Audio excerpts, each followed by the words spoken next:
innato me acompaña Sergio Peña Velosa, asambleísta independiente, a quien le doy la bienvenida. Buenos días, mi querido amigo, un abrazo a toda la gente que nos ve y como siempre, pues a las órdenes. Bien, estimado Sergio, existen muchísimos temas que quiero tratar con usted y uno de esos es que en varias entrevistas que yo he tenido aquí con personas de la Revolución Ciudadana, ellos me han manifestado que no están de acuerdo, por ejemplo, con este manejo que se daría por parte, bueno, quitarle este presupuesto a los diferentes gobiernos autónomos. Una pregunta simple y sencilla. Si esto se aprobó ya, ¿no? La pregunta es, ¿quién va a ser el órgano rector? ¿Quién le va a decir a los gobiernos autónomos descentralizados, oiga señores, ustedes están, les va a dar este presupuesto? A ver, mis queridos amigos, yo creo que lo primero que hay que preguntarse es si los gobiernos autónomos descentralizados han cumplido con ustedes.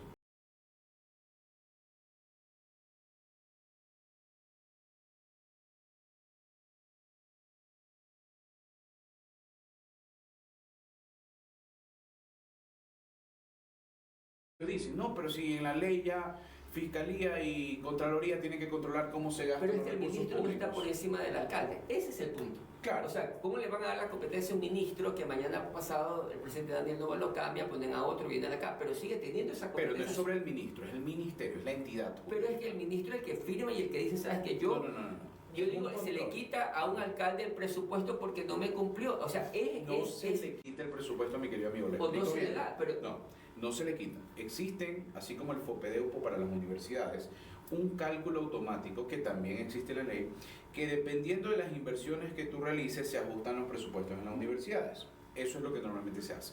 Trasladamos esa calculadora, que es una calculadora que ya existe, para que efectivamente los municipios que no cumplan, no es que se les quita, se les ajusta el presupuesto porque se supone que es lo que necesitan en inversiones.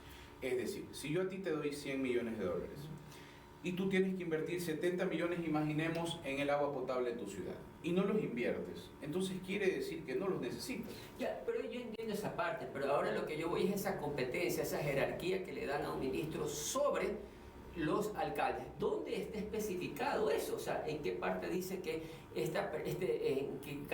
qué momento se hizo un cambio en la LOCEP, por ejemplo, no donde al ministro se le da esa competencia? Lo que pasa es que recordemos algo. Primera cosa, el ministro es una delegación directa del Ejecutivo. Correcto. Por lo cual, el Ejecutivo, al ser el primer poder del... Bueno, el segundo, porque nosotros somos el primero, pero al ser un poder del Estado, tiene algo llamado, como al ser el comandante y jefe, tiene la delegación constitucional de la administración económica y de las finanzas públicas.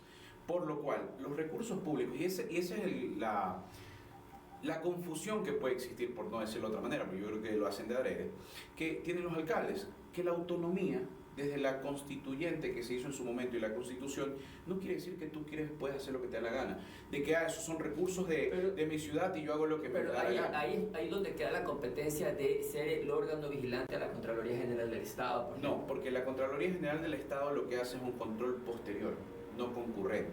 ¿Qué es lo que va a hacer el ministerio? No es como tal hacerte un control con una sanción, sino hacer un control concurrente y al final del año presentar un informe para que con ese informe se puedan adaptar los presupuestos según el municipio. Claro, es decir, si tu municipio cumple, puede tener hasta más presupuesto. Claro, si no cumple, se lo ajusta porque tienen que estar alineados al Plan Nacional de Desarrollo. Eso es constitucional. Así fue hecha la constituyente y si leen lo que es el espíritu de la norma, que es donde los constituyentes ponen y plasman qué quieren hacer con la autonomía, es justamente que se alinee, en este caso, al Plan Nacional de Desarrollo. Y con Héctor Rodríguez podríamos hacer una entrevista juntos. Encantado. Sin ningún problema, porque claro. Héctor ya dijo que sí. A ver, vamos con la siguiente pregunta, porque uno de los temas puntuales es, el Fondo Monetario Internacional habría dicho que para entregar fondos se necesitaría despedir personas de la salud, personal de la salud. ¿Es cierto eso sí o no? Lo que tiene que hacerse es reajustar el tamaño del Estado. A ver, en su momento se contrató demasiado personal, y no hablo justamente de temas de salud, sino pipones. Habían instituciones públicas que tenían, y eso me consta, a mí nadie me lo contó, porque yo tenía un familiar que trabajaba en su momento, yo nunca he trabajado para el Estado, pero por ejemplo él trabajaba en una institución y él era director técnico administrativo. Y habían 4 de esos, que manejaban 4 personas cada uno. Cuando un director que gana $3.500 debería administrar a todo ese grupo. Eso es lo que se debe podría hacer. hacer una reestructuración de todo el organigrama de salud, eso podría ser, ¿no? Pero eso ahora es lo que pide el FMI, son los mismos médicos que salen a decir que, por ejemplo, han retirado y han sacado a médicos que son especializados. Ese es el punto que los mismos doctores están denunciando. Definitivamente hay que revisar punto por punto, porque les encanta denunciar, ay, que me gustaron, que sí, que no, pero vamos a ver qué hay atrás. Yo se los digo, hay médicos que no cumplen su trabajo, que están ahí porque simplemente tienen asegurado su sueldo. Que tú vas a los hospitales, me consta, porque yo hace poco estuve enfermo y fui sin decir que soy asambleísta ni mucho menos, y no había nadie atendiendo. Así de grave. Y eso ya no es culpa del Estado, porque tú tienes que cumplir tu trabajo, tienes que estar sentado ahí. Pero sin embargo no había nadie en atenciones, no había nadie atendiendo. Yo estaba con una gripe bastante fuerte, esa que anduvo, que tumbaba una semana, y necesitaba ponerme una inyección para seguir trabajando. Y no había nadie. Entonces ya ahí es cosa de los funcionarios. También hagamos un mea culpa. Hay funcionarios que claro que puede existir algún tipo de error, habrá que revisar caso por caso. Invito a que quienes se sientan perjudicados pero ahí también el Ministerio de Trabajo puede trabajar en conjunto para mandar inspectores laborales a ver si están cumpliendo. Definitivamente. Es cosas que se pueden... Claro que sí, pero yo no tengo por qué, por ejemplo, a ti, estarte controlando tu trabajo todos los días, porque tú sabes lo que tienes que hacer. No, totalmente de acuerdo, pero en este momento que estamos en una crisis donde yo no quiero decir que hay infiltrados que quieren desestabilizar el gobierno, porque a mi criterio, no sé, yo siento que ciertas acciones de ciertos funcionarios le están desestabilizando más al gobierno. Y de funcionarios del mismo Daniel Noboa. Charles, revísame lo que pasó ahí. Entonces, eso es lo que yo quisiera ver, por favor, qué es lo que está pasando. Porque, por ejemplo, vemos ahora la misma secretaria de Comunicación, Irene Vélez, que ya se hizo viral, ¿no? Y a mí me parece un poco, no sé, fuera de contexto que una secretaria de Comunicación que debería conocer administración pública, ella dijo textualmente lo siguiente: usted sabe contratación pública y sabe administración pública. Dijo textualmente lo siguiente: yo acosé al ministerio para ver si sale o no sale una crema, ¿no? Sí, y muestra la marca de la crema. Usted ya sabe, ¿no? La Contraloría podría hacer algo ahí.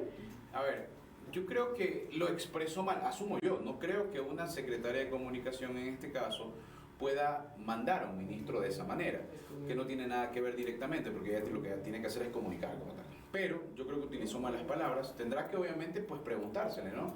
¿Por qué dijo eso? Yo asumo que ella lo que quiso decir es que estuvo pendiente del tema porque le interesaba el tema del skincare coreano. Yo tengo una hija de 18 años, entonces conozco bastante el tema.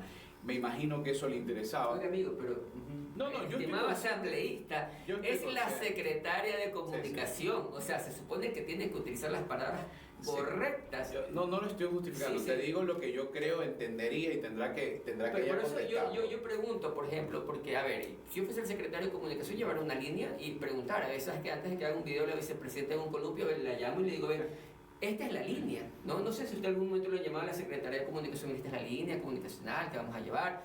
¿Por qué? Porque por otro lado también me sorprende que el mismo Niel Solsen sale a decir que se gastan $30.000 en sesiones.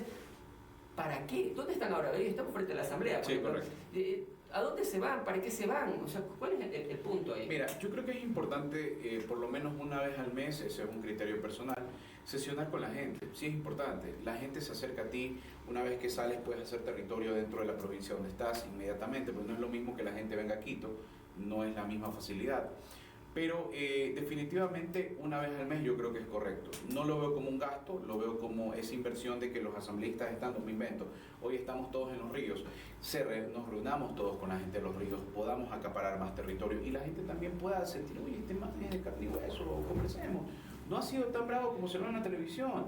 Cosas que son importantes. Pero definitivamente, siendo austeros, sin exagerar, una vez al mes es lo que yo haría. Pero a lo que yo voy es que esa falta de ese manejo comunicacional que le está afectando al gobierno. O sea, alguien que les diga a la interna vez, ¿sabes qué, señores? Lo que ustedes dicen le afecta directamente a Daniel Noboa. Eso es todo. No, totalmente de acuerdo y se los digo, y si me escuchan se los digo, señores. Cada cosa que ustedes hacen va a afectar obviamente al Ejecutivo directamente, porque esto es así. Vivimos en un país hiperpresidencialista. Así es esto. Si hacen mal Pepito, aunque sea Pepito, termina afectando al presidente. Y ahí es donde tenemos que entender que este es un momento, y yo lo digo en la Asamblea siempre, es un momento donde tenemos que unirnos para sacar el país adelante. Aquí no importa correísmo, no importa ADN, no importa independientes. Somos todos los que vivimos aquí en Ecuador. Y cuando el delincuente te va a robar, no te está preguntando si eres ADN, si eres RC, simplemente dispara. Y es un momento para eso. Entonces, los funcionarios públicos que en este caso representan o trabajan con el Ejecutivo, tienen que entender, si están haciendo mal porque tienen a su pana de comunicador, señores, cambien, porque están haciendo un trabajo terrible. Esa es la realidad. Ahora, asambleísta, mire, hablando de justamente estos robos y peligrosidad, el gobierno sí ha hecho un trabajo para combatir la inseguridad y se nota. No digo que ya Ecuador, Claro, no digo que ya este es un país celestial. No, sí hay, todavía existen los problemas y existe la criminalidad. Y usted en la asamblea también propuso el tema de la lucha contra las estructuras criminales. Ahora, ¿cómo le suena esto de que Gustavo Petro va a presentar una demanda penal contra Daniel Noboa, ¿no? Por lo que él hizo mención? La pregunta es simple. ¿Usted cree que Daniel Noboa hizo lo correcto en haber dicho lo que dijo en la entrevista esta semana o simplemente pudo haberse manejado al margen de elecciones que se están dando en ese país? Bueno, primero que se saque a Petro, decirle primero dos cosas: sácate el tema del travesti, y segunda cosa, deja de meterte cosas en la nariz. Demanda penal no existe, existe denuncia penal como tal. Primero que aprenda eso, es un presidente, no puedes hablar cualquier pendejada. Y segundo, jurídicamente no tiene asidero porque las expresiones que tú haces dentro de un ámbito político, dentro de lo que tú consideras, primero, pues son expresiones políticas, y eso inclusive en la Corte Interamericana de Derechos Humanos, para que sepas, mi querido Pedro, pero esto lo sabemos los abogados, que sí sabemos, pues no, existe el derecho al honor de los funcionarios públicos, es un derecho al honor atenuado, porque estamos y tenemos, dicen, ¿no?, que en este caso nosotros, al ser funcionarios públicos, como dicen por ahí, tenemos que aguantar, eso existe, esa doble protección del estándar interamericano. Al final, los periodistas, en este caso, y eso inclusive, y lo digo, en su momento Camila León lo intentó poner dentro de cómo es que se llama nuestro ordenamiento jurídico. Yo estoy en desacuerdo con con eso. ¿Sabes por qué? Yo estoy en desacuerdo porque yo soy un comunicador, yo hago entrevistas, tengo mi opinión, pero no necesito recurrir al insulto, ni al agravio, ni a parcializarme. Entonces, yo creo que las personas que utilizan los medios de comunicación para insultar y para agredir y luego esconderse detrás de un teclado como cobardes para seguir agrediendo y no llamarlo de frente y decirle, mire, ¿sabe qué hacer? Me parece que esto hizo mal. No, yo no estoy de acuerdo en que ustedes puedan defenderse. No, totalmente. Mira, yo estoy de acuerdo con que uno tiene que entender que la comunicación como tal es eso, ¿no? La crítica, pero no entrando al insulto. Pero en todo caso, mira el desconocimiento, ¿no? En su momento Camila León, más bien, nosotros debimos habernos quejado, no los periodistas, porque lo estaban protegiendo ustedes. Nosotros eran los que, según la Corte Interamericana, y repito, y eso se quiso poner aquí, ustedes tienen un doble estándar de protección. Entonces, nosotros, al tener el derecho al honor atenuado, porque somos funcionarios públicos, en resumen, tenemos que aguantar. Así que, señor Petro, lea un poquito la Corte Interamericana de Derechos Humanos, deje de meterse con travestis y cosas en la nariz y póngase a trabajar. Ahora, si bien es cierto en este caso del derecho que podríamos tener los comunicadores y una serie de cosas, sobre casos de investigación, que es donde más se da este tipo de cosas, se puede hacer una investigación, pero eso no quiere decir que al investigado yo voy a salir a insultarlo o ya tratarlo de criminal. Así es. ¿No? Y luego escudarme en la libertad de expresión. O sea, en esa parte yo creo que sí falta un amplio debate. Definitivamente. Porque usted es asambleísta, tiene que cualquier persona venir y decirle lo que mejor les parezca o acusarlo de lo que se le da la gana. Y usted ha sido víctima de eso, y ya vamos a hablar de eso también. ¿Qué quieres que te diga? El tiempo ya me está dando la razón y ya se ha mostrado con compañeros dentro de la asamblea cómo se maneja ese partido, y el tiempo me volvió a dar la razón. Te dicen cómo votar aunque tú digas esto es bueno para el país, y eso de ahí yo nunca voy a estar de acuerdo. Prefiero que me digan traidor por servir a los ecuatorianos que simplemente por servir una bandera política. Porque justamente en este caso ciertos comunicadores o ciertas páginas que están en contra suyo, ya lo sabemos, ¿no? Le afectan y le tratan de afectar con el caso de Danubio. ¿Cómo va eso, no? A usted se lo estaría vinculando en una asociación ilícita por la presunta venta de red de cargos en el servicio de aduana. En la aduana, correcto. A ver, primera cosa... ¿Cómo lo vinculan ahí? Esa es la pregunta. A ver, yo hago una denuncia, ya eso, lo bueno es que ya se han hecho las declaraciones de los testigos dentro del proceso, eso es lo que necesitábamos realmente para que ya comience a cerrarse eso. Y los tres, el agente investigador ya lo dijo claramente, en ningún momento existe nada que me vincule. La persona que entrevistaron, que fue una de las asesoras, y la directora general de la institución, no, a mí me contaron, la otra persona no, a mí no me ha ofrecido nada. Ya lo dijeron, está grabado eso de ahí. No lo saco porque está dentro del proceso. Termina el proceso y lo sacaré para que vean realmente cómo, cuando el poder te quiere atacar, te vincula. Y ahí sí uno puede decir, cuando sabes que eres inocente, das la cara. ¿Y cómo te sentías, por ejemplo, que alguien en un medio de comunicación diga, no, el señor ya es culpable? Sí, no. Ecuavisa lo hizo. y tendrán que responder, señores de Coavisa, pero yo no voy a quedar callado. No, A mí no me interesa pero quién estás sea. afectando a la libertad de expresión, pues. Entonces, para que te des cuenta, esa es la gran contradicción. Correcto. Y ahí sí te voy a decir, se quejaron de la reforma de Camila y ahora van a tener que defenderse sobre el mismo 396 que quedó tal cual porque dijeron que no se podía. Entonces, claro, como atacaron una reforma que era positiva para ustedes, ahora les va a tocar defenderse con el 396, que en cambio te dice que cualquier cosa es una injuria. Y en el reportaje ellos ponían y aseveraban que yo era culpable porque más ya me iban a sentenciar, y ustedes pusieron, mis señores de Coavisa, ex asambleísta Sergio Peña, en el título de todo el reportaje de 2 minutos con 16 segundos. Así que vamos a ver quién es quién. Yo soy abogado y me dedico a ganar, siempre gano, es lo único que les voy a decir. Paula Cabezas, asambleísta de la Revolución Ciudadana, estuvo el otro día por acá, ¿no? Y yo le preguntaba, ahora con esta suspensión de la Revolución Ciudadana, al no participar en las seccionales, la pregunta es simple y sencilla: ¿ellos podrían pasar la tarjeta amarilla, sí o no? No. ¿Por qué? Ellos deberían, en este caso, si lo quieren hacer, si quieren participar... no, hablando de la organización política, la te... RC, ¿pasaría a tarjeta amarilla, sí o no? No debería. ¿Por qué no? Legalmente. A ver, yo no soy experto en derecho electoral, pero entendería que al estar proscritos y no poder participar, no puede decirse que no tuviste votación, porque no pudiste participar. Entonces, en derecho, lo que yo te podría decir es que si no pudiste participar, no te puedo hacer el cálculo de que no tuviste votación para pasar una tarjeta amarilla. Es lo que yo entendería. Pero en todo caso, habrá que revisar qué pasa hasta esa época, si se puede levantar en este caso la proscripción, si ya eso dependerá muchísimo del CNE. ¿Y a usted le parece y está de acuerdo que, por ejemplo, que la Revolución Ciudadana se le impida participar por una vinculación con Santiago Díaz?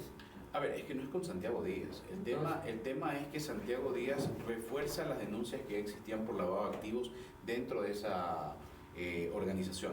Yo te digo, ya existe una IP abierta contra Luisa González, ya existen IPs abiertas contra el movimiento por justamente lavado de activos, enriquecimiento ilícito, ya existen. Claro, Fiscalía, este tipo de investigaciones, al tenerlas como investigaciones previas, no ha salido a dar una explicación a sí mismas porque todavía no tienen pues todos los indicios completos. Aparte es verdad, y así debería manejarse, en eso sí siempre voy a estar de acuerdo. Pero toda investigación previa al proceso penal tiene que mezclan estar... a un asambleísta, como lo dijo Ricardo Patiño acá cuando le entrevistó, sabe que nosotros ya lo sacamos a él, no tenemos nada que ver con él. Y traen a colación este caso al señor Santiago Díaz para precisamente impedir que la organización más importante del país, como yo lo menciono, no participe. Entonces, estarían dejando en desventaja y dándole una ventaja, en este caso, a Acción Democrática Nacional, como es lo que ya lo debe haber escuchado en otro lado. A ver, primero, la única desventaja que ellos tienen es ser ellos y tener un líder que está ciego. Esa es la mayor desventaja. No tener recambio generacional, que sean los mismos de siempre. Señor Patiño, por Dios, por usted no vota ni su mamá en estos momentos. No sabe de política, sabían de política, ya no saben de política, no saben cómo hacer un video, no saben cómo comunicar, porque ya no es como antes. Esas reunioncitas que antes hacían entre sus amigos con el Che Guevara y movían las banderitas, eso ya no sirve. Lo que sirve es comunicar de manera efectiva y ser pragmáticos en resolverle la vida a la gente, ahora, no en quejarse. Hablando del Che Guevara, ¿ya? Me hace recordar que en Colombia Iván Cepeda puede llegar a ser presidente de Colombia. Tiene muchas posibilidades de llegar a ser el presidente. No digo que ganar en primera vuelta, pero como van las cosas, podría ganar. Va a pasar a segunda. Entonces, esto quiero mezclar los dos temas en una sola, ¿no? Porque los problemas que tenemos con Colombia se dan en la frontera.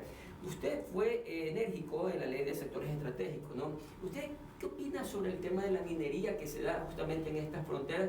¿Creería que estas zonas afectadas por el narcotráfico en Colombia también tendrían relación con lo que ocurre acá en Ecuador o no? Totalmente, es que totalmente, porque cuando no existe el suficiente control de un lado, tú te fortaleces y te cruzas al otro lado a hacer en este caso todo lo que vienes fortalecido desde el otro lado colombiano.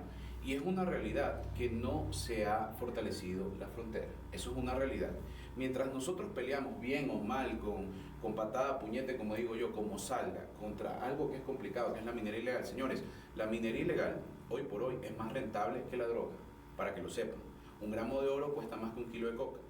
Eso hace que este negocio ilegal sea más lucrativo para estas estructuras criminales en el lavado de activos del negocio principal, que es justamente pues la exportación de droga. Entonces, al entender esto, es un problema serio el que tenemos, porque van a migrar hacia allá. Y esto, fuera del tema, obviamente, de lavado de activos, de todo esto, está la contaminación que genera la minería ilegal. O sea, no solamente es el daño económico, macroeconómico al sistema como tal, porque los delincuentes se fortalecen. No solo ese es el daño, también es una contaminación. Yo preguntaba al ex viceministro de Defensa, el otro día estuvo por acá de Colombia, el ex viceministro de Defensa, y le preguntaba por qué Duque que había bombardeado, dijo que sí habían bombardeado. Pero ¿por qué no pueden destruir estos grupos subversivos que viven ahí en la zona a su criterio? Primero porque el derecho, lamentablemente el derecho de los delincuentes hace tiempo, los derechos humanos trabajan para los delincuentes y no para la gente de bien. Si yo voy y los bombardeo, pobrecitos. Como dijo Petro en una entrevista con Huescol, los delincuentes también tienen familia. Recuerden esa entrevista. En el momento que tengamos dos presidentes que digan al carajo los derechos humanos de los delincuentes y les vamos a dar con todo, además no le va a meter una, le va a meter 3 bombas, hasta además, ese día se acaban este tipo de cosas y necesitamos presidentes con ese valor. Hoy Daniel Noboa lo está haciendo, está bombardeando a estos grupos en nuestro territorio. Ojalá también Petro colaborara, porque así se acaba con esto, mano dura.